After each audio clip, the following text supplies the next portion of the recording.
That woman you just saw is 19-year-old Kenneka Jenkins, and less than a day later she would be found dead inside a walk-in freezer at that same hotel. Kenneka Jenkins was a 19-year-old from Chicago's West Side. She had recently graduated from Community Christian Alternative Academy and had just started a job at a nursing home, saving money for her education. Some relatives said she aimed for cosmetology school, while others recalled her mentioning law school.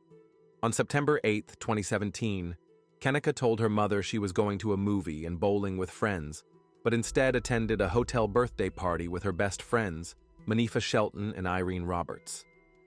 She borrowed her mother's car, left home around 11:30 p.m., and picked up her friends. This ordinary night out was about to be the last of her life. On September 8, 2017, Kenneka Jenkins and 3 friends arrived at the Crowne Plaza Chicago O'Hare Hotel around 1:13 a.m. for a party in room 926. The crowded room of 30-plus people was filled with music and alcohol.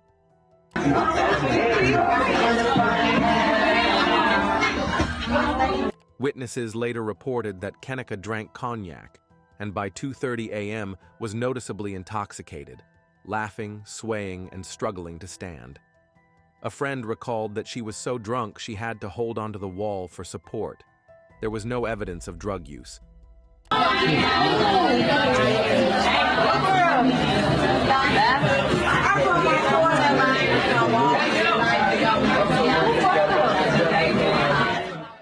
1:30 a.m., Irene Roberts streamed a Facebook Live video from the party.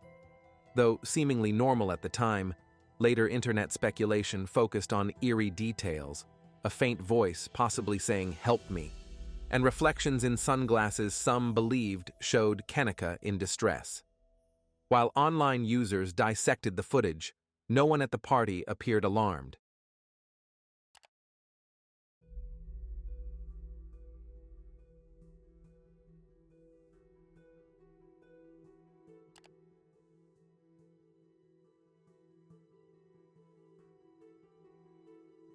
By 3 a.m., Kenneka and her friends decided to leave. In the hallway, she realized she had left her phone and car keys in the room. While 2 friends went back to retrieve them, Kenneka waited by the elevators, but when they returned around 3:20 a.m., she was gone. Assuming she wandered off, the friends searched for her. Security cameras later confirmed Kenneka took an elevator down alone and at 3:25 a.m. exited on a lower level, looking disoriented and unsteady.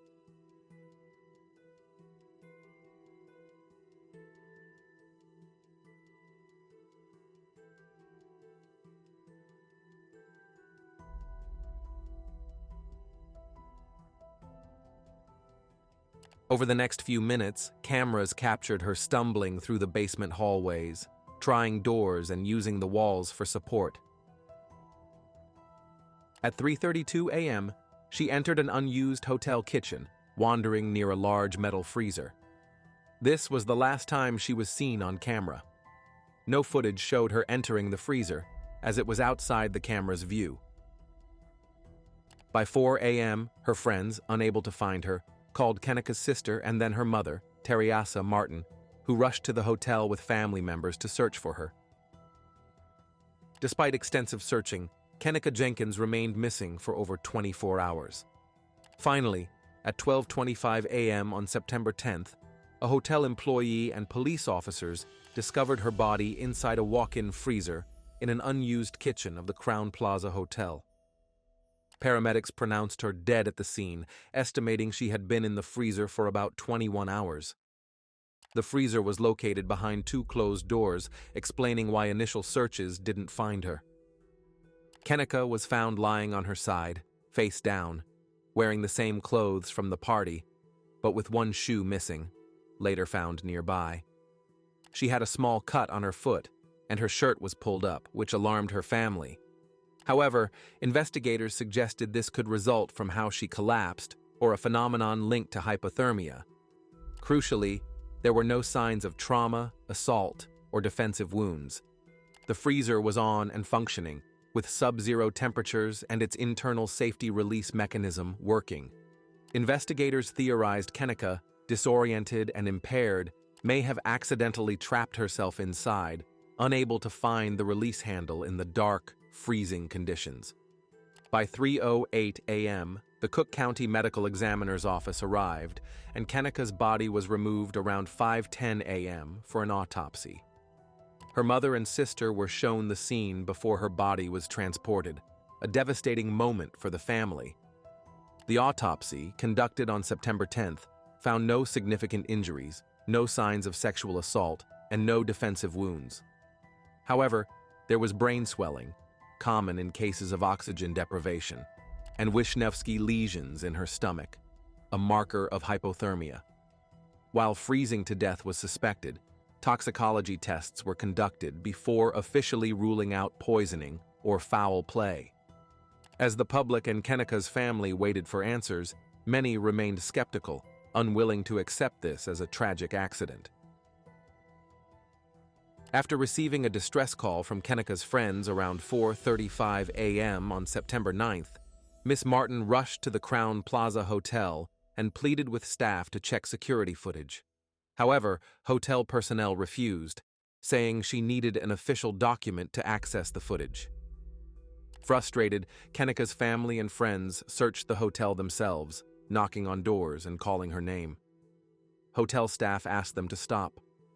Around 7:14 a.m., Rosemont police arrived, but downplayed the urgency, suggesting Kenneka might return on her own and advising Miss Martin to wait a few hours before filing a missing person report. By 12:46 p.m., the report was officially filed, prompting police to begin reviewing CCTV footage and searching common areas. However, with 47 cameras in the hotel, combing through footage took time, and no clear sign of Kenneka was immediately found. By 8:29 p.m., police returned with more resources and, upon analyzing additional footage, realized Kenneka had been on the lower level in the early morning. Search efforts then focused on stairwells, hallways, and kitchens. Eventually, a security officer opened the freezer, where Kenneka's body was found just after midnight on September 10th. Tragically, she had likely been dead for hours before police even arrived that morning. Wow. No, this is them taking her out of the freezer.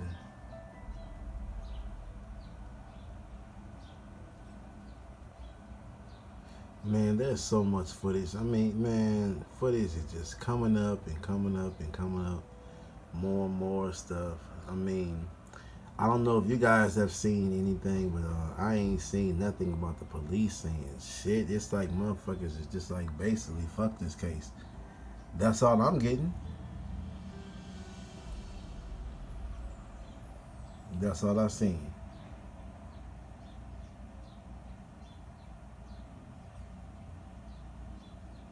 I wonder if they gonna show her face.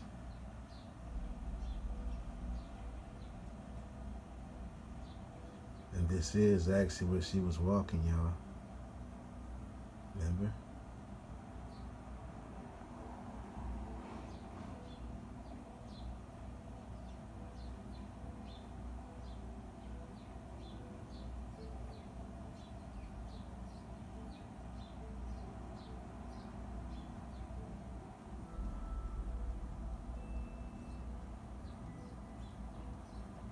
That's fucked up.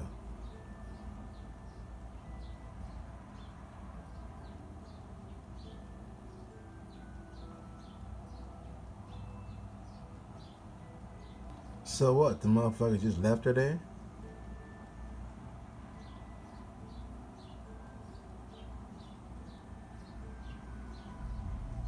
Oh.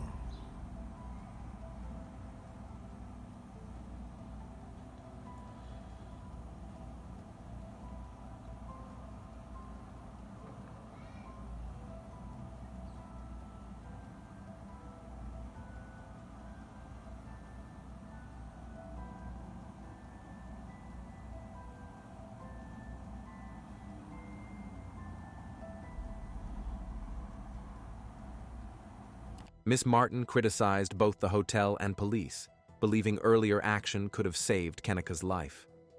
If they had taken me seriously at 5 a.m., they could have found my daughter much sooner, she later said.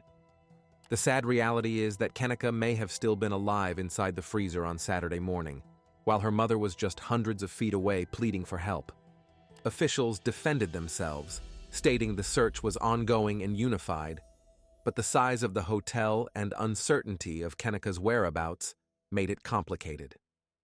The party's hotel room had also been booked using a stolen credit card, later linked to Chicago gang, adding complexity to the investigation.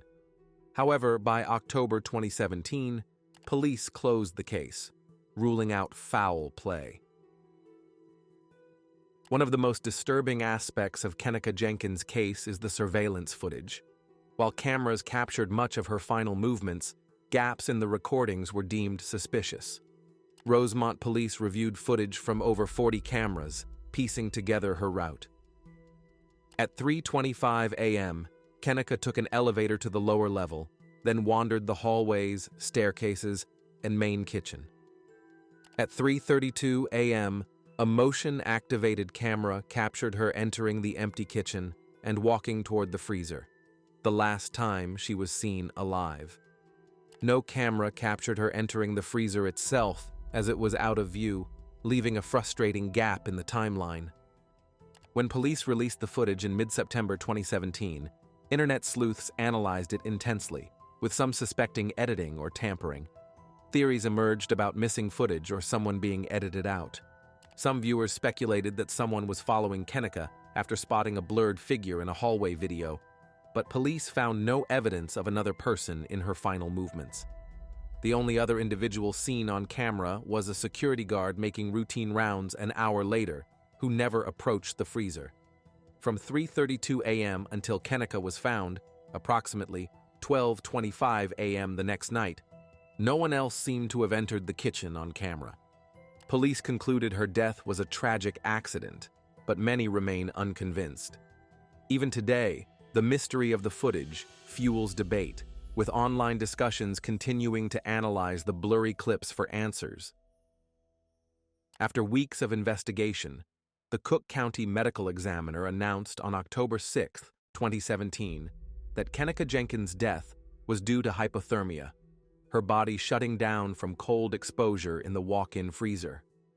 Hypothermia occurs when core body temperature drops fatally low, which can happen quickly in sub-zero freezers.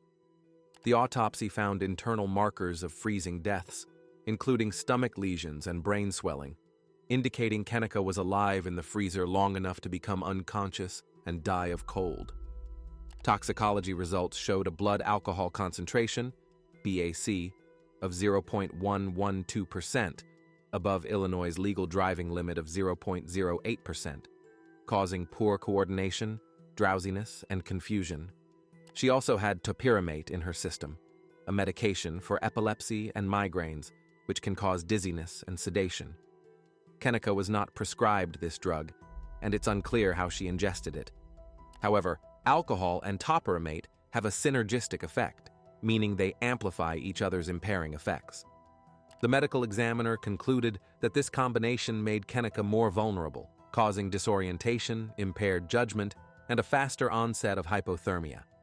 The autopsy found no signs of assault, trauma, or struggle. Aside from a minor foot abrasion and a bruise on her leg, likely from bumping into objects, Kenneka had no defensive wounds and no illicit drugs like cocaine or heroin in her system. On October 20th, 2017, the Rosemont Public Safety Department officially closed the case, classifying her death as an accident. Despite the findings, public skepticism remained. Some pointed to her shirt being pulled up, questioning if someone tampered with her. However, medical experts cited paradoxical undressing, a phenomenon where hypothermia victims become disoriented and feel overheated, causing them to remove clothing. This could explain her partially raised shirt. Additionally, Kenneka's mother questioned how she could open the freezer door if she was so weakened. Police countered this theory by testing the door and proving it functioned normally, showing she could have opened it on her own, but failed to escape due to confusion and cold. While the official conclusion pointed to a tragic accident, The bizarre nature of the case fueled doubts.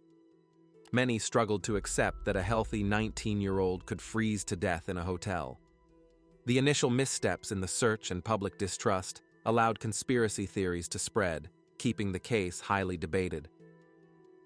From the moment Kenneka Jenkins' case hit social media, speculation exploded. The weird circumstances, a young woman found in a freezer, led many to believe there was more to the story. Here are the most discussed theories and what evidence supports them. Theory 1. The hotel covered up a crime. Some believed hotel staff or others were involved in Kenneka's death and covered it up. The slow response to her disappearance and the lack of cameras near the freezer fueled suspicion. Some theorized she witnessed illegal activity and was silenced. Theory 2. The surveillance footage was altered. Since no camera captured Kenneka entering the freezer, some believed crucial footage was removed. Social media users claimed time jumps, reflections, or missing frames suggested editing. Theory 3.